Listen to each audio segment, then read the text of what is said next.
بسم اللہ الرحمن الرحیم وعن سہل رضی اللہ تعالی عنہ قال قال رسول اللہ صلی اللہ علیہ وسلم لا يزال الناس بخير ما عجلوا الفتر متفق علیہ وعن عمر رضی اللہ تعالی عنہ قال قال رسول الله صلى الله عليه وسلم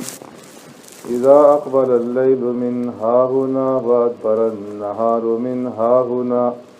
وغربت الشمس فقد إفطر الصائم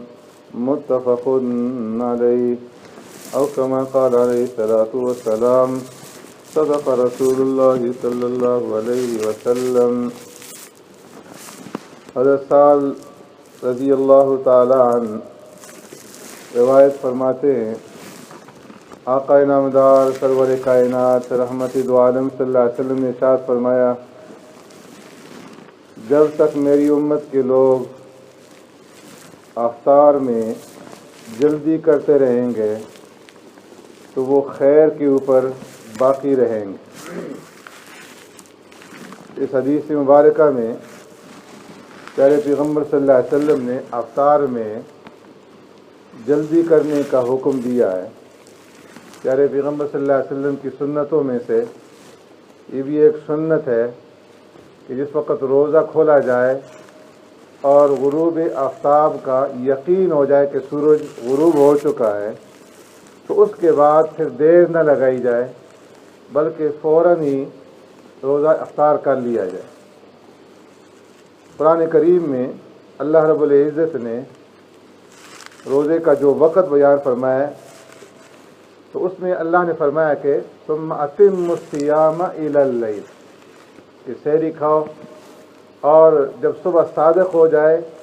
تو پھر اپنے روزے کو مکمل کرو، پورا کرو رات تک، یعنی سورج کے غروب ہونے کے وقت تک. اور جس وقت سورج غروب ہو جائے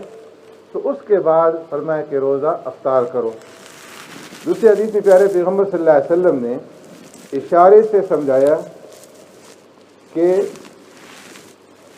حضرت فاروق اعظم رضی اللہ تعالیٰ فرماتے ہیں، آپ صلی اللہ علیہ وسلم نے ارشاد فرمائے اذا اقبل اللیل من ہاہنا،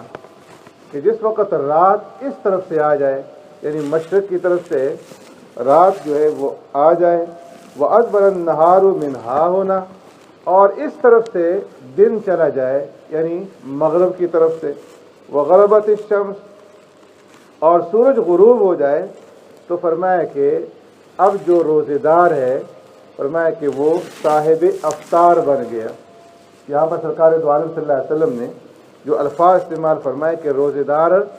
اب صاحب افطار بن گیا، یعنی اس کے افطاری کا وقت ہو گیا. دو نقطے پیارے پیغمبر صلی اللہ علیہ وسلم نے یہاں بیان فرمائے اس انداز میں کہ ایک تو جب سورج غروب ہو جائے، دن ختم ہو جائے، رات آ جائے اور سورج کے غروب ہونے کا یقین ہو جائے تو اب فرمایا کہ جو روزے دار ہے وہ روزہ کھولنے میں تاخیر نہ کرے بلکہ فوراً ہی روزہ کھول لے. اور دوسرا فرمایا کہ اب وہ صاحب افطار ہو گیا اس طرح کہ اگر وہ روزہ نہیں بھی کھولتا، سورج غروب ہونے کے بعد وہ جلدی روزہ نہیں کھولتا، کوئی چیز کھاتا پیتا نہیں ہے، فرمایا کہ پھر بھی وہ روزے دار شمار نہیں ہوگا اور اس کا حکم جو ہے ان لوگوں کی طرح ہوگا جن کا روزہ نہیں. اسی سے فقہا فرماتے ہیں کہ اگر کوئی آدمی سورج کے غروب ہونے کے وقت اس کو یہ یقین نہیں ہے کہ سورج غروب ہو چکا ہے لیکن وہ قصداً روزہ جو ہے توڑ دیتا ہے بغیر روزے کی نیت کیے ہوئے، افطاری کی نیت کرنے کے، ویسے ہی وہ روزہ توڑ دیتا ہے تو فرمایا اگر سورج غروب ہو چکا ہے تو اب اس کے اوپر نہ تو قضا ہوگی نہ کفارہ ہوگا، اس لیے کہ سورج غروب ہونے کے بعد روزہ جو ہے وہ باقی نہیں رہتا. تو دونوں حدیثوں میں سرکار دو عالم صلی اللہ علیہ وسلم نے یہ حکم دیا کہ جب سورج غروب ہونے کا یقین ہو تو پھر تاخیر نہ کریں. اور فرمایا کہ اللہ رب العزت کو یہ بات پسند ہے، احب عبادی الیہ اعجلہم فطرہ. رب العالمین فرماتے ہیں کہ میرے بندوں میں مجھے وہ بندے بہت زیادہ پسند ہیں کہ جو افطاری کے اندر جلدی کریں. دوسری حدیث میں سرکار دو عالم صلی اللہ علیہ وسلم نے ارشاد فرمایا لا تزال امتی علی سنتی ما لم تنتظر بفطرها النجوم، کہ میری امت اس وقت تک میرے طریقے پر، میری سنت پر رہے گی جب تک کہ وہ اس انتظار میں نہ ہو کہ ستارے جو ہیں وہ نکل آئیں اور پھر وہ روزہ کھولے۔ فرمایا کہ بعض لوگوں کی عادت ہوتی ہے کہ سورج غروب ہونے کے بعد بھی اندھیرے کا انتظار کرتے رہتے ہیں کہ ستارے شروع ہو جائیں اور اس وقت وہ روزہ کھولتے ہیں۔ سرکار دو عالم صلی اللہ علیہ وسلم ارشاد فرمایا کہ یہ جو طریقہ ہے یہ یہود اور نصارہ کا طریقہ ہے کہ وہ روزہ جو ہے تاخیر سے کھولتے ہیں۔ فرمایا لا یزال الدین ظاہرا ما عجل الناس الفطر لأن اليہود والنصارى یؤخرون، اس وقت تک دین کا غلبہ رہے گا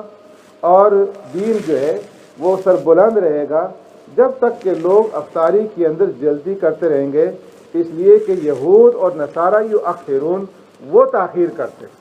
اور اس وقت تک تاخیر کرتے ہیں جب تک کہ ستارے نظر نہ آ جائیں۔ تو بعض لوگ جو ہے مسلمانوں کے اندر بھی یہ طریقہ کرتے ہیں کہ افطار کا وقت ہونے کے باوجود اندھیرے کا اور ستاروں کا انتظار کرتے رہتے ہیں۔ فرمایا کہ یہ سرکار دو عالم صلی اللہ علیہ وسلم کے طریقے کے خلاف ہے، اس لیے فرمایا کہ افطار میں جلدی کرو، لیکن جلدی کرنے کا مقصد یہ نہیں ہے کہ سورج غروب ہونے سے پہلے ہی افطار کر لو، بلکہ جب سورج غروب ہونے کا یقین ہو جائے تو اس کے بعد پھر دیر نہ لگاؤ، بلکہ فوراً جو ہے وہ روزہ افطار کر لو۔ اللہ رب العزت ہمیں عمل کرنے کی توفیق عطا فرمائے۔ اللهم ربنا آتنا في الدنيا حسنة وفي الآخرة حسنة وقنا عذاب النار وقنا عذاب القبر وقنا عذاب الحشر وقنا عذاب الدين وقنا عذاب الميزان۔ اللهم إنا نعوذ بك من عذاب جهنم ونعوذ بك من عذاب القبر ونعوذ بك من فتنة المسيح الدجال ونعوذ بك من فتنة المحيا والممات۔ اللهم اشف مرضانا ومرضى المسلمين، اللهم يا شافي الأمراض اشف مرضانا ومرضى المسلمين، اللهم يا قاضي الحاجات اقض حاجاتني وحاجات المسلمين۔ سبحان ربك رب العزة عما يصفون وسلام على المرسلين والحمد لله رب العالمين برحمتك يا أرحم الراحمين۔